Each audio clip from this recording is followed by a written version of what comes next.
The conversation has to be had in this market. You do not want to overprice. And that would have been overpricing this house. Because, and I told my clients, look, at this number, at X, you're overpaying. It's probably not worth that. But in a lot of people's eyes, they don't care. They're like, I just want the house. And it doesn't really matter to me what the end value is. I have the cash and I want this house and we're going to buy it.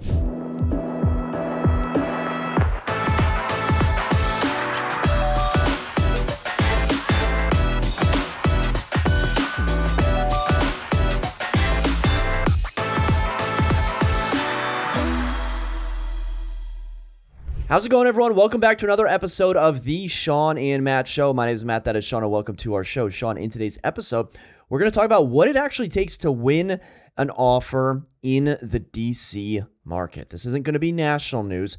This isn't going to be California news or Texas news. What it takes to win in the DC area. We're going to be talking about tiny homes and whether or not we're going to see more tiny homes. You know, new builds are getting bigger and bigger, but there's one area where tiny homes are being built. Then we're also going to get into in or out, whether Shawn Battle is in or out on 3 properties across the United States. Shawn, I want to start off by asking you, how are you? Because it's always how's the market. It's never how's the agent. How is Shawn Battle? Matt, I am super busy right now. A little bit stressed out, but you know, I've been doing this a long time, so my stress is manageable. But I'm really busy. A few weeks or months ago, we were like, "What's happening here, man? There's nothing going on." And now, for me, all of a sudden, I have gotten super busy. And if you watched a couple shows ago, Matt was super busy at one point. He was selling, and I was super slow. And now Matt's, you know. So these things waver, the markets waver, and so does each agent. But I am honestly really, really busy and happy to be busy, but also, you know, would like a day off here and there. Are you busy with the Battle Group CEO type of activities, or are you busy with activities that maybe could be delegated to other people? So I've learned to delegate over the last few years, thanks to Matt, my buddy, telling me, "Hey, Shawn, you got to start delegating this stuff." I have gotten Cherry to do the brochure design and marketing, and that's good stuff. What I'm busy doing right now is helping team members on listing appointments, which is very vital, but also writing and getting listings of my own prepared for on the market. And so I think, you know, we're talking about the market locally in Arlington on this episode. And, you know, you, like we always say, you have to look locally to find out what your market is doing, not nationally. You're going to hear totally different things in different areas. And so here you have to look at 1, the condo market to see what that market's doing. And then 2, the single family or fee simple market to see what that is doing. They're 2 totally different markets as well. And when you go from DC to Virginia to Loudoun County, again, you're going to get different things in different areas. So you kind of have to know what the pulse is on each area. All right, well, let's get into some of the recent transactions that you've been able to help your clients go under contract on the purchasing side. So your buyers that have been looking at single-family houses in Arlington. Walk me through the past couple of transactions and what it's really taken to win a property in the 2023, I would now call it the late spring. Is it now late spring market? How many offers we saw, what sort of price points, and what you thought the factor was in order to get them across the finish line in terms of having the offer accepted. Yeah, so I'll give you 2 different price points. Single family market, Arlington, Virginia. So recently I got one under contract that was priced at $875,000. Smaller single family home in Arlington. Really great location. By the way, jumping in, that's a good price. That's a really good price. I don't know anything about the house. $875. No, well, I do know because I know I know the house you're talking about. But just if you say single family house, Arlington, $875. That's livable. That's for $875. Not a tear down. It's excellent price. Continue. I'll try not to jump in. And not only in. that, such a great location. I mean, if you know Arlington, you're getting on the bike trail. You can walk to Westover. What neighborhood this is it? North Arlington. It's like right by Bluemont Park. Okay. Right by the Rose Garden. Okay. And so we went and we saw the property, and there were some downsides to the property. There was only 2 bedrooms upstairs. The 1 bedroom was kind of a really weird layout. There was another bedroom on the main level, but there was a nice extension on the main level that, provided a nice kitchen. So it was updated. It was an unfinished basement, and it was a nice lot, quiet lot, but you could hear some 66 noise. Okay. So it was priced at $875. Looking at the comps, we had seen something go into the mid 9s and it was really close. So what we ended up doing is, first, you have to do a pre-inspection. We went and did the pre-inspection, and honestly, there were issues with the home. There were, some small water problems that we saw in the basement, but in the end, what the home inspector was really good, and myself, we were saying, like, listen, we think the first thing that you want to do when you purchase this house is to mitigate this water issue. And sometimes it's not a big problem. When you see water in the basement, it's not always a big problem. A lot of times it's just grading. All you have to do is get the grading done. What we found out was the back patio was a little bad. So we're taking off the back patio, and it was a Trex patio that it looked clearly the homeowner did themselves, and it kind of went into the ground. Anyways, the idea was, listen, you're going to take that off, you're going to regrade this, and then you're going to put a stone patio. It's going to cost you about $20,000, but this is something that you want to think of in the future. Okay, so anyways, my clients knew that. They're like, all right, well, what do we have to do to win this thing? So first we did the pre-inspection. We now know what is wrong with the house. It's imperative that you do this on every house. I think that, if you're just waiving an inspection and you're not going to do a pre-inspection, you're running a lot of risk. Well, how many pre-inspections has this buyer done on other houses that they didn't win the offer? They only did one, Okay. thankfully. But they were like, you know what? We don't want to spend another couple $100 on a thing. We want this house. This was a great location for them, and they were ready. So what we did was we did the pre-inspection. We waived it. They were going to do an appraisal waiver of appraisal gap guarantee of like $50,000. And they were going to waive their finance contingency. And I said, all right, well, listen, it's probably going to appraise within that $50,000. So why don't you just waive the whole thing? And the importance here is that you talk to your lender to make sure that when you do waive an appraisal, and if it does come in low, you have a plan set in place, and you know how that is going to affect your payments and affect your financial ability. And so with our lender, we went through every aspect of it. All right, what if it appraises here? What are my payments? What do I have to come up with? And a lot of people don't realize that you don't have to come up with extra money. You're gonna push down that percentage down. So if you're putting 20, it might be 18%. You're putting 15, it might be 13% down on the loan. So you don't have to come up with the extra cash. So in the very last moments, I had written the contract that was out for signature, and they're like, you know what? We just talked and we're waiving everything. And that is what won them the contract. Had they come in with an appraisal gap guarantee, they would have lost. You have to waive every single contingency. Yeah, the gap guarantee is interesting to me. Like, if you do a gap guarantee of $100,000, so you're guaranteeing that you're going to cover anything $100,000 below the sales price, are you submitting an offer $100,000 above whatever you're originally offering? Like, why not just waive that altogether? Yeah, and that's the thing is, I think when there's little competition, in certain instances, the gap guarantee is good. But in most instances right now that what we're seeing, you have to waive everything. It's just the way it is. And they learned this, and so did I, right? I mean, they wrote on one before. They were writing strong. It was their first contract, their first time home buyers. And they're like, we love this house. In the end, they didn't get it because they didn't waive financing. They gave a really strong contract, and they gave an appraisal gap guarantee, and they got blown out. And so this time they're like, you know what? We want this house. And thankfully, like we always say, you're always going to get the house you're supposed to be in, because they then, after they lost that, they're like, wait, we don't really want this area. We want Arlington, right? And so they moved to Arlington. We found it. I was like, guys, this is an amazing location. I ride my bike past here all the time. You're going to freaking love it. And so they went all out. They got it. Here's the thing. Another thing that I'll say is your escalation factor, right? Not only do you have to escalate higher than everybody else, but your escalation factor is key. And when you're only escalating by $1,000, $2,000, that doesn't mean anything to a seller.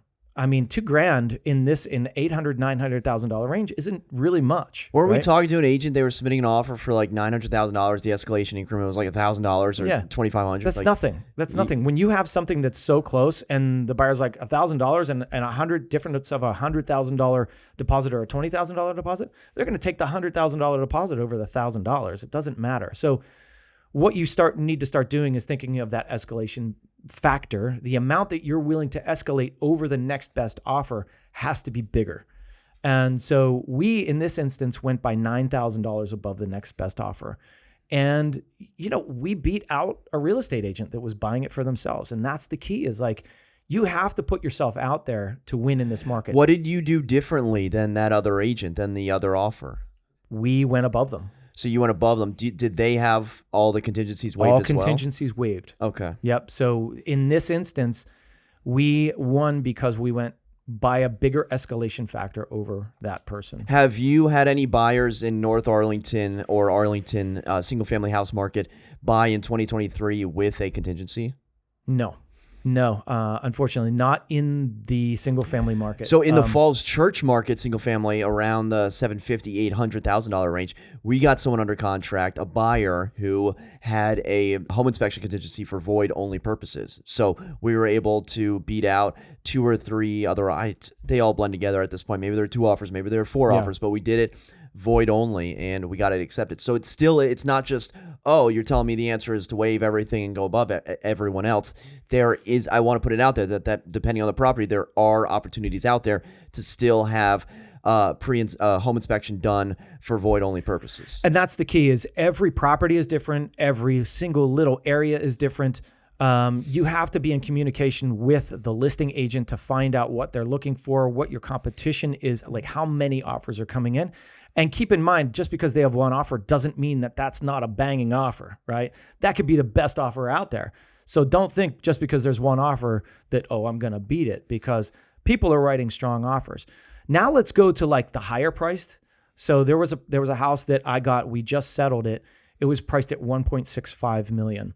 I think they priced it slightly under market, but we ended up getting it at a much higher price. We were willing to go over $300,000 above asking. Now, this is the thing, is every buyer is going to be different and they're buying for different reasons. And you have to understand that. This was a cash buyer at 1.65. We ended up getting that one at 1.863. So $213,000 above. And someone ask. was right on your heels. Somebody was right on our heels. And the key is, what I did was I actually talked to my team before submitting this offer. And I said, hey guys, what do you think about this offer? And my team said, well, why don't you escalate at higher value? So we ended up pushing our escalation factor up to $10,000 over the next best offer. The other thing we did was increase our deposit, because our deposit was going to be $25,000 or something like that. We upped it to 50 right at the last minute. What it came down to, and honestly, at this price point, $10,000 wasn't even that much, right? So they're like 1.863 or 1.853. It's not that big of a difference when you're talking that much money. So what happened in this instance is we ended up saying, all right, well, let's increase that deposit up to $100,000, and guaranteed it. We had 0 contingencies. We had a cash offer up to we escalated way above. Was it a non-refundable deposit? It was not a non-refundable. Can you do that in Virginia? Sure, why not? Non-refundable, just write it into the contract. It's what the contract states. I mean, basically, once we go under contract, there's no HOA, there's no contingencies. I mean, it's non-refundable at that point, in my opinion, but you still have to get everything signed off on. So you said you felt like the property was underpriced at 1.65. Yeah. What do you think the property should have been priced at if you were listing the house? Well, that's the thing, is hindsight. Maybe it was underpriced. It was probably worth like 1,725. Do you think if it was at 1,725, if it was at 1,725, do you think that would have affected where your clients ended up? No. No, because you know what? The other thing is, we were looking at new home construction at the same time. And the new home construction, you can get at about 2.1 million, 2 million, 2.1, 2.2, depending on the house. But they were willing to buy this one house at 2.1. And then at the last minute, they're like, you know what? This isn't the right house. Boom, we pulled out. So knowing that they're willing to go to 2-1. 1,863 was awesome. You know, they got the house they really wanted for $200,000. What if this house was priced at 1.85? Well, and that's the thing is that's where the conversation has to be had in this market. You do not want to overprice, and that would have been overpricing this house because, and I told my clients, look, at this number at X, you're overpaying. It's probably not worth that. But in a lot of people's eyes, they don't care. They're like, I just want the house. And it doesn't really matter to me what the end value is. I have the cash and I want this house and we're going to buy it. And so that's what they did and they got it. They beat out, but it was only by 10 grand, but we could have been escalating forever. I mean, we were going into the mid 1.9s for it. But in the end, that's why the escalation are so good, is because you're only going above so much over that next best offer. And now let's go into real quickly. I mean, I know I'm kind of talking a lot on this, but the condo market is completely different. But what I always say about the condo market is if you're on the market the first weekend and your buyer wants it, you got to pay full price. I mean, pretty much, unless they're overpriced. But like, that's the thing. You have to pay full price or you run the risk of losing it. And there's a lot of really cool places out there. But the condo market is not the same as the single family market. In Arlington, it is a lot slower. We are not seeing the showings that the single family market is seeing. We're seeing a few showings a week, depending on the price point, depending on the condo. And so when you get that offer in the first weekend, it's probably not going to have a waiving of, appraisal, a waiving of, unless it's a competitive property, which most of them aren't. Now, I talked to an agent the other day. She put on a property and she got 2 offers. She said it went a little bit over, but that's kind of rare in this market right now. We're typically seeing condos sell in the first 3 weeks. That's what our condos have been doing. They'll sell within the first 3 weeks. They'll get pretty close to ask. You're not getting appraisal waivers. You're not getting finance. And usually people are doing their home inspections. So that's the varying difference between the condo market in Arlington and the single family market in Arlington. How big was that house, the 1.865? It was probably, it was probably just under 5,000 square feet. Okay, well, where they're not building 5,000 square feet houses. Where's that? That's in San Antonio, which is the topic of our next conversation piece here from the San Antonio report. Tiny homes on small lots popping up in the San Antonio area. By the way, they probably are building 5,000 square foot houses in San Antonio, but in this enclave of 100 houses, they are building houses anywhere from 350 to 660 square feet. Essentially, the size of a studio apartment. They're building two-story houses. The houses, the homes are built on lots that measure about 20 feet across. So you could imagine the home sites themselves are tiny. It's just this little row of these tiny houses, Shawn. It looks kind of funny to see them all lined up, and they all look the same. They all have the one window and the dormer and the door and the window on the lower floor, and they're going to be priced about half the cost of a condo or the average price in San Antonio. They're going to be priced around $150,000. So it's possibly a solution to a nationwide housing shortage, as there's rising costs of building materials, but only if cities allow it. So, Shawn, what are your thoughts on this little tiny house community of 100 homes in San Antonio, Texas? This is cool, Matt. This reminds me of where I grew up in Pittsburgh. There were a lot of mill towns. And so like they would come in and build these little towns with these smaller houses. They all look the same. And it's funny how real estate and life cycles. Because let's face it, not everybody needs a gigantic house, and people are living more lean and they just want a spot. And I think this is a really good way to create something for people that don't have it's an affordability thing. This makes sense in places where there is a lot of land, where you can build an affordable home. Like in Arlington, I don't think this would work because they'd still be astronomical because the money's in the land. Don't they have these similar type of houses in Falls Church for 55 plus? They do. What are they called? They're like killer patio homes. Carriage patio homes. Yeah. I was trying to think of. They're killer. Actually, I looked at those when I was like looking to buy it, and I looked at those. I was like, those are perfect because I don't need. When you're looking to buy, you are a long way from qualifying to a 55 and over community. Well, yeah, I didn't know it was 55 at that time, but I saw it because I was riding my bike past it because it's right on the bike path. And I saw it. I was like, oh, those are so cool because they're just really, they're smaller, but they're so unique and cool looking.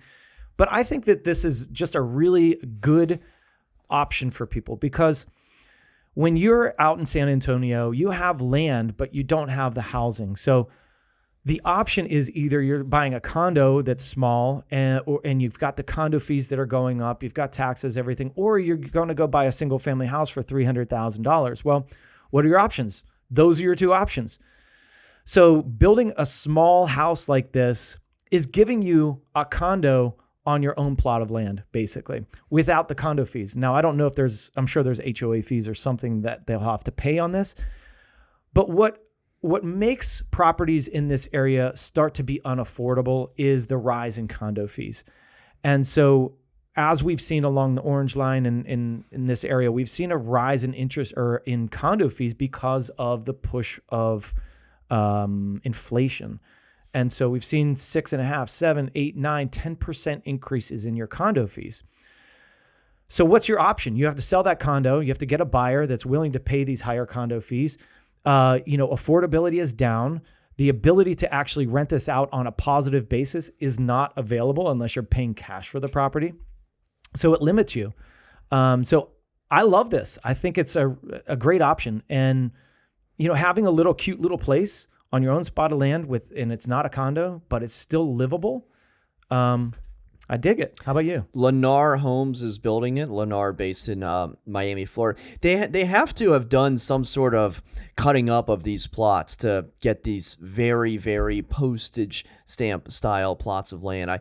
I guess I like it if this used to be like one plot of land for one house. Now they're doing 3 plots of land for 3 houses. Yeah. And it's much more affordable. Yeah. And so you're a fan of that. No, now I'll say this. It depends on where you're doing it and what you're doing to it, right? Out there's so much land. In Arlington, I don't want it particularly. Almost gotcha. I knew he was aiming for me. I knew he was aiming for it. Do I want this across the street from my house? No, I don't. I don't want 3 little houses. But out there where you've got land and it makes more sense. The thing I'll say is that you have to have ample parking. It's like a townhouse community. There's plenty of places for townhouse communities. They could have done a townhouse thing here, but they're trying to go away from the norm and say, all right, maybe people don't want a shared wall.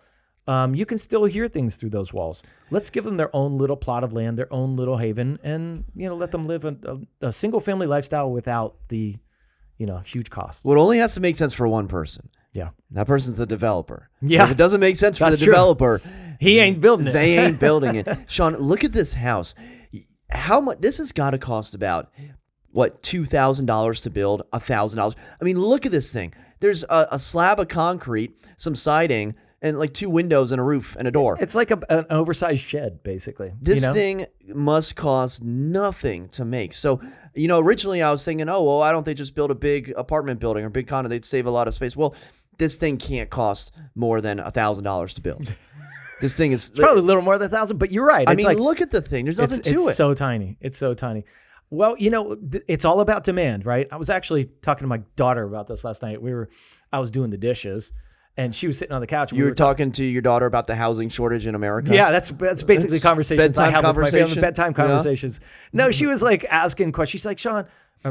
She was like, Dad. She calls you Shawn. She calls me Shawn. Yeah, we have a weird relationship. No, she's like, Dad, ask me questions or something. So, and I don't know, somehow we got into economics, right? And she's like, what was your worst class subject? And I was like, intermediate microeconomics. I hated it, right? And she's like, well, ask me an economics question. I'm like, I don't know. And then I went into supply and demand. And I said, well, do you know what supply and demand is? And she said no. And so I said, well, when there's a lot of demand, meaning a lot of people want something, then your supply goes down because people are buying it up. And so this goes into that. If there is a lot of demand for something like this, a small home, which we know your generation and below your generation, they like things the way they like it, but they don't necessarily need the big space. They're going for something that is nice, new, and the way they like it. And so I think there is a demand. A builder wouldn't build them if there wasn't that demand. Are we going to look back in 50 years at this little tiny home community of 100 houses, just be like, what? We were such idiots. Yes, what were we thinking back then? We will. I think, Is this the best use of the land? Yeah, probably not, but building a 300 square foot house? Yeah, that's kind of small. If it was 600, 800 square foot, 1,000, I think that's better. 300 square foot might be a little bit too tight. I mean, if you asked me earlier, I breezed by the question if I like this or not. I guess I like it because you're going to tell me that now you can buy a house for $150,000 where before it's $300,000, but it's still a 300 square feet. It's still a tiny house. You're buying a house for 600 square feet. Let me ask you this. You're a homeowner. I am. You own 2 houses on one plot of land, don't you? I do. That's correct. How big are those houses? Well, one of them, I finally measured them. One of them is 285 square feet. 200, and I'll tell you what, I've been in this place. It's awesome. It's awesome. It's pretty sweet. It's pretty sweet. No closets. No closets in either of the house. The other house is 950 square feet. And I've been in that one, and it is amazing. And that's what I'm saying is these are under 1,000 square feet. Matt owns 2 of them. They're amazing, and people rent them out like crazy. They're hot. It's like hotcakes. So that's what I'm saying is there is a demand for this stuff. And people want different. This is different. Well, I guess if people, want to go away for an Airbnb on the weekend for a tiny house, maybe they want to live in a tiny house. Maybe they can make it work, live the minimalist lifestyle. Well, speaking of tiny home communities, Shawn, let's move to in or out. I am just crushing the transitions. Yeah, the transitions are amazing today, Matt. Oh, Architectural Digest. We go to Architectural Digest, where we are going to the Netherlands, Shawn, to take a look at the world's most unusual neighborhood design. In one Dutch community, residents live in giant concrete spheres that were once experiments for affordable housing. So similar to our friends in San Antonio, who are building 330 square feet and 660 square feet houses, in the 1960s to the 1980s in this neighborhood in the Netherlands, there are there are sphere houses that were built. They're actually quite unique. There were 3 stories. So you go and you walk upstairs, and there's a bedroom area, a kitchen area, and a living area. And they were meant to not only be affordable, but also incorporate nature. So you have these windows looking out on the trees, and it's so interesting because you have like a row of them, and then you just have like standard townhouses that are right next door. Yeah. So Shawn, are you in or out on Bolwoningen? Bolwoningen. Bulb houses in the Netherlands. 100% I'm in. I think this is completely unique. Very cool. I haven't seen the interior. I've just seen the exterior. It's literally like a golf ball just sitting on the ground. Multiple golf balls patched in this little plot of land. I think it's really cool. I like unique things. We see a lot of houses around here that are all the same. You go into the same house, you know who built it, you know what I mean? Like, it's the same stuff. Seeing something different, something unique, I love it. I'm in. I've been to the Netherlands. What city is this near? Do you know? It's not in anything Amsterdam. we would ever know. There's like a lowercase letter and then an apostrophe. Yeah. Then a bunch of vowels. One of those. Like, I'm not going to embarrass myself and say the name. Don't try. We've done that in the past. Someone commented and said, this is what someone in the 1950s thought living in the 2000s would be like. Yeah. And I thought that was a very accurate statement. It's a very accurate statement. And we don't live like this, but it is cool. I think you wonder how they're fitting 3 levels into this, but you can't get a real idea of height. But I guess if you're looking at that townhouse right there, you're pretty high. I'll throw up some photos if you're watching on cool. YouTube, and that'll. Do you know how much paint a these better go picture. for? At any? I want to say that they were rental apartments, but either way, I'm in. I like it. It's perfect for one person. Going back to the San Antonio house. I mean, sure, if I'm like fresh out of college or I got some change and I'm in my, lower 20s or early 20s, sure, I'll plunk down 150,000 to buy a tiny house. And, same thing here. I could make this work for a couple years. And I think people do make it work for a couple years before they move on. So I'm definitely in on the Bolwoningen. I lived in 550 square feet. My first place I bought, that's how big it was. And my parents were like, what are you doing? What are you buying this for this much? But I live fine in that, so. All right, well, let's step it up now and go to the Hamptons, Shawn, where we take a look at the Succession Wainscott Beach House. Do you watch the show Succession? I do not. Okay. I don't watch anything right now. Me and Shawn and I are the only people that have not seen the show Succession. But during season 3 of Succession, Kendall and Logan visit a Waystar shareholder played by Adrian Brody at the oceanfront estate.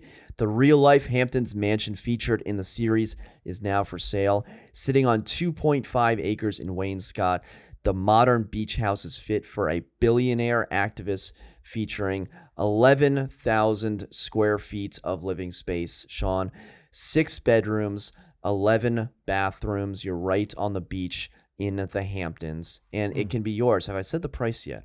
$55 million. Wow. So about $5,000 per square feet. Shawn, are you in or out on the Succession mansion in the Hamptons? This thing is amazing. Very well done. Modern feel to it. Looking at the pictures now, deciding if I'm going to buy it for $55 million or not. Listen, 11,000 square feet. That's a humongous house. Now, what are the stipulations on this, Matt? How much money do I have?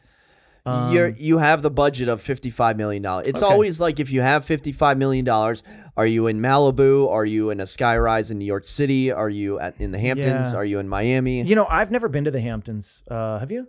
I have not, which is a darn Crazy, right? shame. Yeah, it is a shame. I'll tell you what. I'm going to buy this sight unseen. I like it. It's it's the Hamptons. I can afford it. $55 million. It's beautiful. It has everything you want. It's a little too big for me. I don't need 11 bedrooms. But geez, if I have the $55 million and this is one that it's beachfront, beautiful. I like it. I would rather be in a little warmer climate around the year, but hey. That's the thing with the Hamptons. You know? People summer in the Hamptons, but you don't go swimming, do you? You go out on the yacht, you go out on the water. Yep. Maybe you do go swimming, but not for the faint of heart. I'm in on it for 55 because I got a thing for the Hamptons, even though I've never been. Yeah. I kind of like it. Yeah. Don't know where I'm going to be spending the winter because it's not going to be at this house. Surely not. But maybe with my imaginary budget, it'll be in a warmer climate. Yeah. All right, let's move on to the third property that Shawn is either in or out on. We go to Nebraska. Napa in Nebraska own a working winery outside of Omaha for $3.1 million. So the Soaring Wines Vineyard is for sale outside of Omaha for $3.1 million. There is a house on the lot as well. It's about 30 acres. So the agent said 30 acres with the house itself is probably worth around, $1.5-2 million. And then you have, the vineyard as well. It's a local, company dating back to 2001. They've built out the event space, the winery. There's a brewery portion as well. So Shawn, Nebraska, not really known for their wine. And I do have a little bit of a surprise here. Oh. If you take a look at this wine glass, what does that say right there? That says Soaring Wings Vineyard from Springfield, Nebraska. So in the flesh here, there's not many of these floating around in Arlington, Virginia. A nice little Soaring Wings wine glass, which is now for sale. So Shawn, I'm just going to put this. I have. Then where do you think I got the glass? This is the one? I have been to a vineyard in Nebraska. That's amazing. Yeah. So not many people. It was Cinco de Mayo weekend. We did Berkshire Hathaway events. We ate steak. We went to a casino and lost $100. We went to a vineyard. We did it all in Nebraska. That's great. That's awesome. I didn't know that existed in Nebraska. All right, Matt, am I in or am I out? First, I've never been to Nebraska. If I'm buying a house in Nebraska, it probably isn't a vineyard. I love vineyards. I would love for you to own it and I will go. I just don't want to do the work on the vineyard. I don't know anything about wine as far as like creating it. It would be a fun project, but I'm not looking for a project.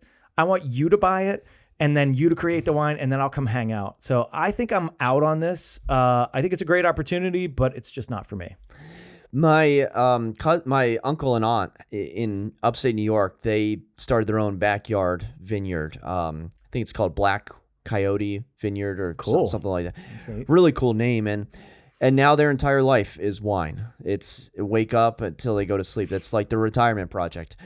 I think my life when I retire is going to be drinking the wine, not stopping on the grapes, not making the wine. Maybe I'll eat my words in many years from now, but it pains me to say that unfortunately I am also out. I will forever have Soaring Wings Vineyard and Brewery in my heart, but it just seems like a total, cash drain for me, and I'm out. Yeah, and time drain and everything else. I mean, that would stress me out buying it, because I would I don't know anything about growing grapes.